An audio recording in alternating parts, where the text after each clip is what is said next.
Assalamu alaikum wa rahmatullahi wa barakatuh. How are you, Ustad Abdullah? If everybody that's watching, if you keep on seeing things are changing, lighting is changing, it's because Ustad Abdullah's got glare in his glasses and flare in his belly. Oh, come on. If people, you're always at it with this. Look, and it's 1-1. Let's get 1-1. You know, the audience, you guys keep a tally on how many times he cusses me and what I say back. Okay, I only retaliate because just flare on his belly, okay? Flare on happy face, yeah? Okay, Ustad Abdullah, getting straight into... Wait. Come on, let's go. Straight into the discussion of Hazrat Umar Faarooq. You know, Ustad Abdullah, tell me, how many people there is in this world right now? The great Umar Faarooq, he walks the nights in Medina. He was a tall man, right? Sorry, I'm going to be just saying so many things, yeah? And I'm going to try to chip in, you know, so many little stories. Because there's so many stories, I understand you need to try and go through. So, you know, he'd walk the streets of Medina, and, you know, because he was a tall guy, person, people would be listening to songs, drinking, and you know what? He'd hear it, and there was an incident with Abdurrahman ibn Auf, and they're walking, and they could hear songs and all that. And he's saying, "Can you hear what they're doing?" And you know what? I know they're drinking in there and they're doing the wrong things. But he didn't go in there and stop them or say, because it'd be spying. Yes. So he also teaches, he never used to spy. Yes. That wasn't something. There was an old man drinking alcohol, listening to songs, and he says to ittaqillah to the guy, and the guy, old man goes to you, ittaqillah, yeah, why are you spying on me? Yes. Umar Faarooq, this was his personality. Yes, he started crying straight away. He's a leader. It doesn't mean, that's it, you have to listen to me, you have to do what I tell you to do. No. Wallahi, Ustad Abdullah, he went to another incident once. He was walking past a lady with her daughter. The lady was saying to the daughter, mix the milk with water, right? Milk the mix. And this is the story. So, when I hear this, it's amazing. And the lady goes, the daughter goes, how can I mix? You know, this Umar Faarooq radiallahu anhu said, we can't do this. Is against our teachings. She goes, but Umar Faarooq's not here. But she goes, you know, his Lord is watching. Yes. So what does Umar Faarooq do? He goes straight to his house. He sees his sons. Yes. He says, which one's not married? Do you want to get... Okay, he grabs one of his sons. Yeah. You get him married. Come with me. Yeah. Next day, goes to the house, knocks on the door, asks the lady, have you got a daughter? Yes. Is your daughter married? No. My son wants to marry. Yes. Subhanallah. He marries the daughter to the girl that was, because of her taqwa. He doesn't even know how she looks. Nothing. Just heard her say few things. And you know what? From the child of that family, and that woman came. She was the grandmother of Umar ibn Abdulaziz. Yeah. So can you imagine? Umar Faarooq radiallahu ta'ala, who would change policies. Once he seen a woman crying, and he heard.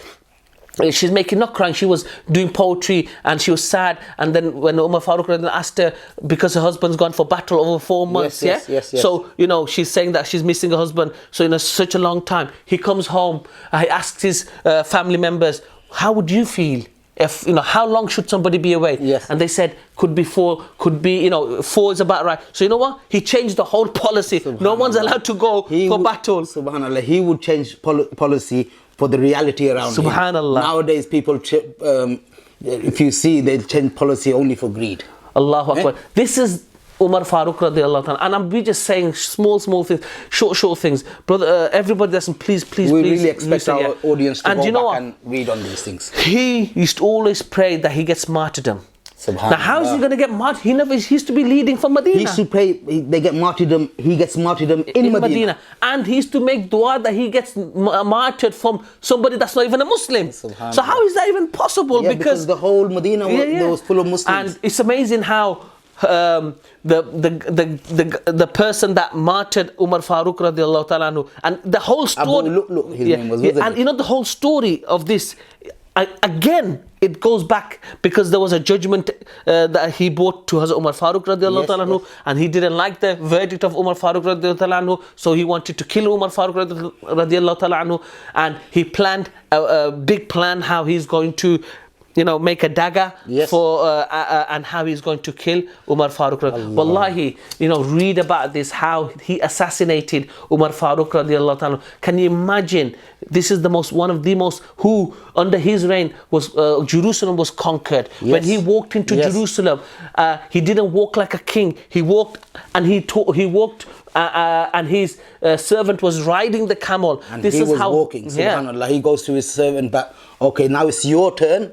I can't take your turn. You're going to be on there. I'm going to be. This is his personality. He was fair to every second of his life. He wanted to be fair to everybody. And you know what? What a fair and just king he was. At Fajr time, what does this tyrant do? This bad, evil man because do? He's at dark at that time. He comes and stabs him whilst many times Umar radiallahu was in salah. So many times he stabbed Umar Faarooq radiallahu with the dagger that he told Umar Faarooq radiallahu the making that the whole world will talk about. And when he said that to Umar Faarooq radiallahu knew straight away that this guy is going to do something evil, and he told the companions. The companions said to him, well, let's just finish him off. What does Umar Faarooq say? How can I kill him on assumption? Yes. But he did execute his plan, and he assassinated the great Umar Faarooq radiallahu ta'ala. But the dua of Umar Faarooq, and that was, I get shahada in Medina. Subhanallah, that's why it really and it was fulfilled. And wallahi, it was the most saddest moment. And it's from there now the fitna starts. Allah. The troubles start. Yes. And can you imagine that moment where one of the greatest leaders to ever walk on the face of this earth, who changed.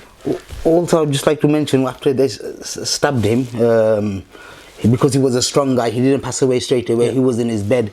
Obviously, he was unconscious. When he woke up, the first thing he said was not who killed me, who stabbed me, who did all this.